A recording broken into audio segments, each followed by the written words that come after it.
up, man? Welcome back to the channel. We still trucking in J's. I'm Devin. If you can tell by the title, man, I just wanted to kind of get on here and explain myself. Like, man, usually it takes like a whole lot to get me mad. I'm the most level-headed person you ever want to be around until I feel disrespected. If I feel disrespected, at that point, you're gonna get what you get, and I go where I need to go to get it done. So that's what happened, man. And then they called the police to get me off this dude. I mean, and now we're here. But I just want to go into that situation for y'all. I'll just play. Nah, man, but like I said, I'm real level-headed, man. Don't take a lot. I mean, it take a whole lot to get me mad. So I usually don't even get mad until I do. And then, hey. Anyway, man, let me tell you about the situation I had. I was actually in Tennessee at the Abbott Hotel. I checked in and went into my room. Came back down to go get me something to eat. I actually left where I was parked at. It was a couple other box trucks, a couple rentals from Enterprise. So I went to get me something to eat, came back, and I was parking, and so I had to park in a different spot because somebody took my spot. And then I parked, went inside. The lady at the front desk was telling me, she said, "Come in, I need to, I want to talk to you real quick." I was thinking she was gonna tell me I need to move my truck because of where it was parked, but she said that somebody actually backed into my truck. It was another box truck actually backed into my truck, one of the Enterprise rentals, and that guy, he did come in and tell her, but then he went upstairs, and she said she was waiting for him to come back down. He went upstairs to take a shower. They didn't know whose truck it was at that point. She didn't get his room number or anything, and his name, nothing like that. She just let the guy go upstairs thinking he was gonna come right back down like he said he was. So he didn't come back down. So at that point, I'm having her try to find out whose truck it is. It was 3 different Enterprise rental trucks that I could see. I don't went outside. I'm taking pictures of license tags. I'm trying to see, I couldn't even tell where they had hit my truck. I'm gonna show you the damage in a minute, of course, but I couldn't tell where anything on their truck, where it was any marks or anything or evidence that they backed into me. So I'm like, man, if these people don't come back downstairs and they leave tomorrow and check out tomorrow morning, then I'm not gonna have any leg to stand on as far as the damages. So I'm thinking of a way that I can kind of block at least one of the trucks in at this point. So all of them can't leave, so they'll have to wait for me to get up and we exchange information. So at that point, I'm getting frustrated. I'm like, man, I'm gonna be stuck with paying for the damages on my truck, and I didn't do anything. So the police left and told me they would check with Enterprise with all those tags and try to get the information, but I wasn't satisfied with that. So I went back down to the front desk and had her try to call a couple more people, and that's when the guy actually called. Excuse me. That's when she actually finally called somebody, and he was like, "Yeah, those are my trucks. Those are my employees."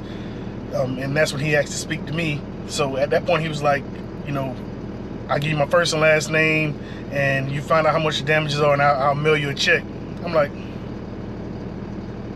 man, I don't know you. I don't know you. I'm gonna make sure that everything get documented from, with the police report, so that when I submit this to my insurance company, they can go after your insurance company and make sure everything gets squared away, and I'm not, responsible for any damages, a deductible or anything like that. So I called the police again, and they came back out, and the guy gave him his information. He apologized. Like I said, I'm real level-headed, so wasn't mad or anything. I just wanted to make sure that it gets fixed. I didn't do it, so I don't want to have to pay for any damages. So the police did go ahead and file a report, but now I'm still waiting on a police report. So they didn't do a police report right there. They gave me a case number, and they said, you can call tomorrow and you can, pick it up. Or at that time, the guy said they could fax it to me. So I'm like, okay, well, I'm not from here, so I had a load that I was picking up the next day. I was actually dropping off a load, and then I had a load I had to pick up, and I was, headed back home. So, but when I called the next day, the police report wasn't ready before I left. And then I called the next day after I was actually home, and it was ready. The police officer told me they could fax it, but they can't even fax it. So at that point, the lady said, you can mail us a letter requesting the police report, have a self-addressed envelope with the stamp, and we'll put the police report in the envelope and mail it back to you. I'm like, man, it's 2022. Y'all can't email it, fax at least. you won't, and then I got to mail a letter to request it when I can really request it over the phone and just have you go ahead and mail it, and I'll pay for the stamp, whatever. But it's cost 75 cents, she said. So we sent 75 cents in an envelope with another envelope self-addressed to us to get the police report back. So that's what we're waiting on with that. I just actually got off the phone with Progressive, and she said, you know, they did request a police report, but if I get it before them, go ahead and submit it, and you know, worst case scenario, you know, I will have to pay the deductible and get it fixed. But not a whole lot of damage. The estimate came out to be like $1,400, you know, for it.